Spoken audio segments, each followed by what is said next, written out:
another ASMR video on my channel. Tonight, I just want to talk with you while I drink some hot cocoa.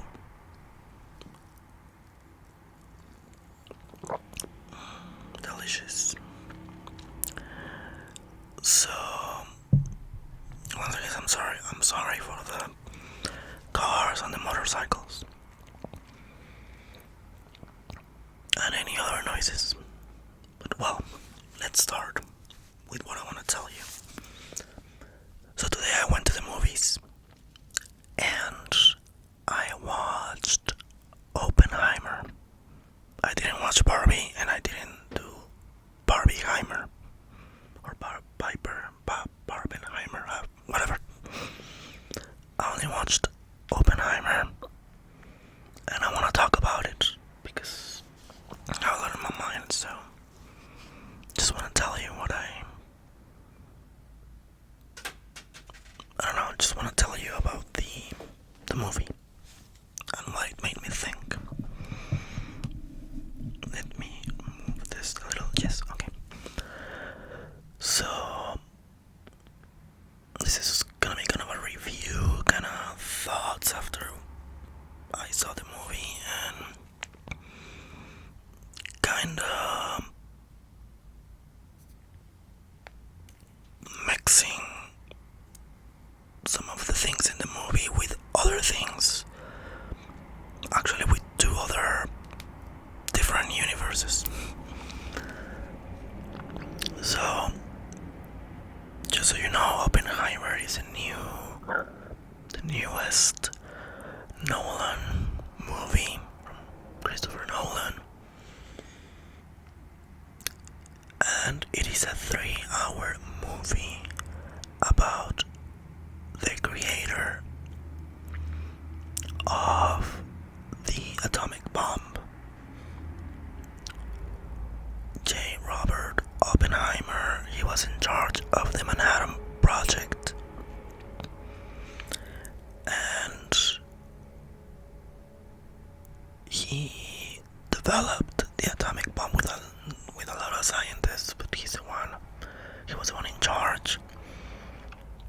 He set up the Trinity test for the atomic bomb, and he gave the US military Fat Boy and Little Boy, I think that's their name. So the movie is about his life, what he did before the war, scientists he met before the war, and when we get to the war, that race to develop the bomb, because it was a race against the Germans. Germany was trying to develop a bomb, and of course America wanted to be first, which is okay. I mean, like they say, I don't want to imagine what the Nazis would have done had they had the bomb. And well, during the course of the movie, you see what he did, what he believed in. He was accused of being a communist because he had ties with some people that were in the party. And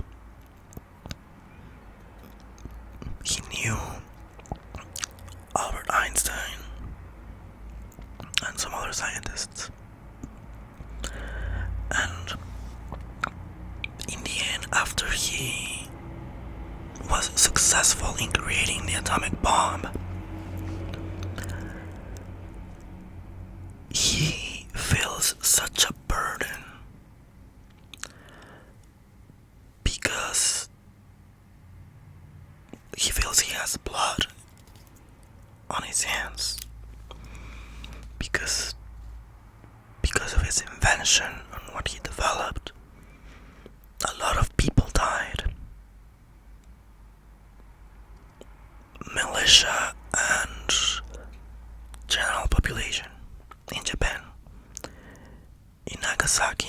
Hiroshima.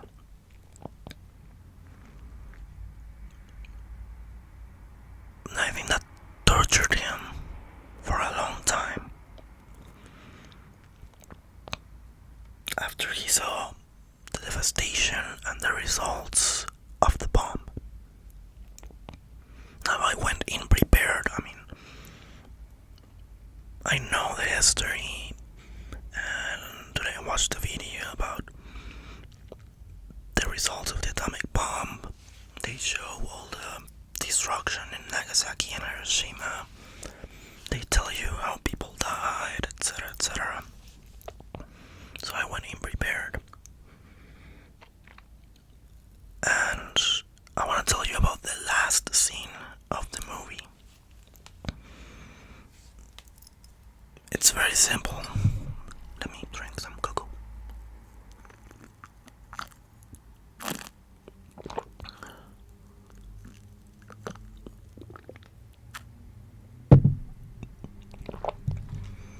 The last scene of the movie is very simple because they show you a dialogue between Einstein and Oppenheimer.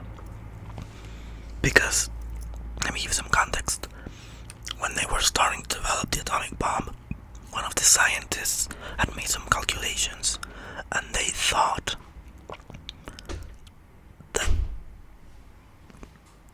there was a possibility that the chain reaction of the atomic bomb wouldn't stop, and that would burn the stratosphere and they would destroy the whole world.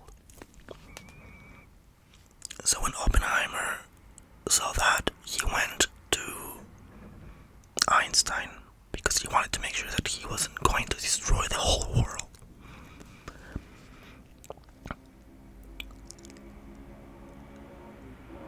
And so they're showing a dialogue between them years later, of course, after the atomic bomb, after the war. And Oppenheimer asks Einstein, and he asked him if he remembered when he had come to him before to ask him if there was a possibility of causing a chain reaction that would destroy the world.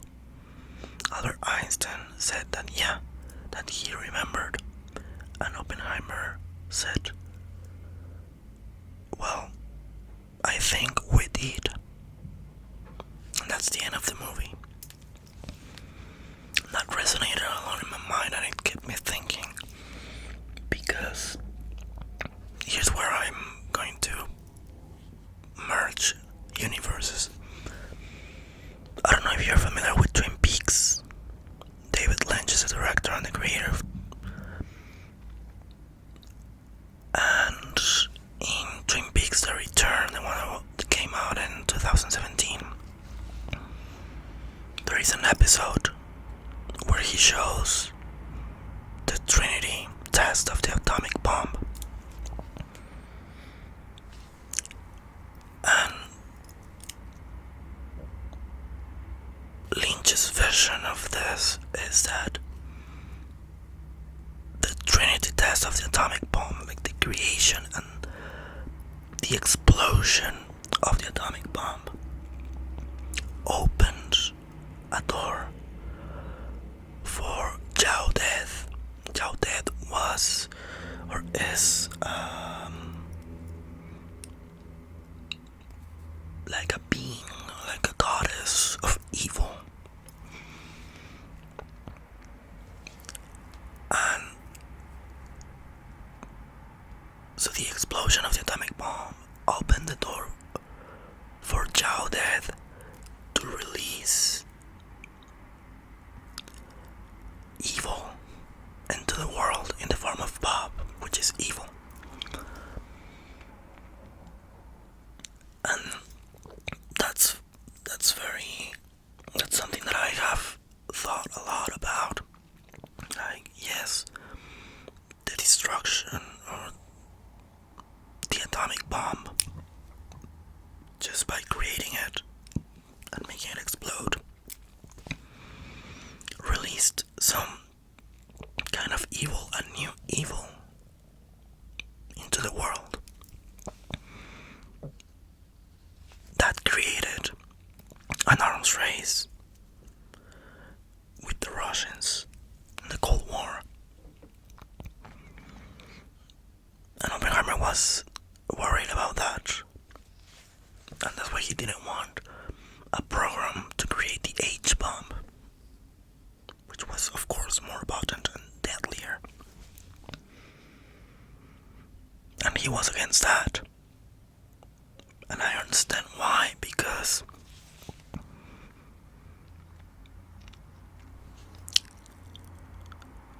another universe, in Captain America Civil War, Vision tells the other Avengers that since the 8 years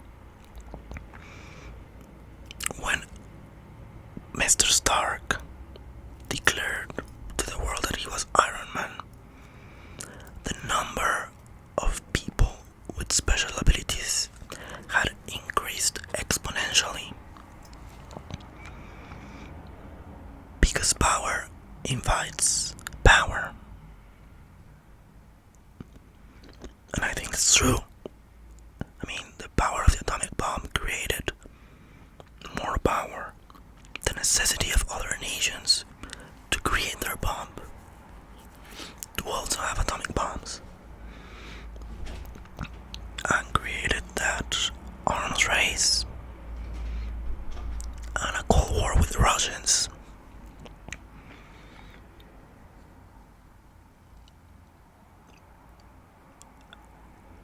And don't get me wrong, I'm not against what they did. They had to do it. Because I also agree with what Captain America said. He said that yes, they had the power, but still, they should be responsible for that power because they know how to use it best or better than the government. And in this case, that the bomb came from America, it was the best thing. Because again, I don't want to imagine a world where the Nazis had the atomic bomb. And I know that it had to be used. But I do agree with Lynch that it may have released some kind of new evil into the world. It is really interesting. It's a really good movie. There are some things that I didn't like, but in general I enjoyed it a lot and it made me think. I didn't get bored, so I really recommend that you see Oppenheimer in theaters, and if you can, watch the movie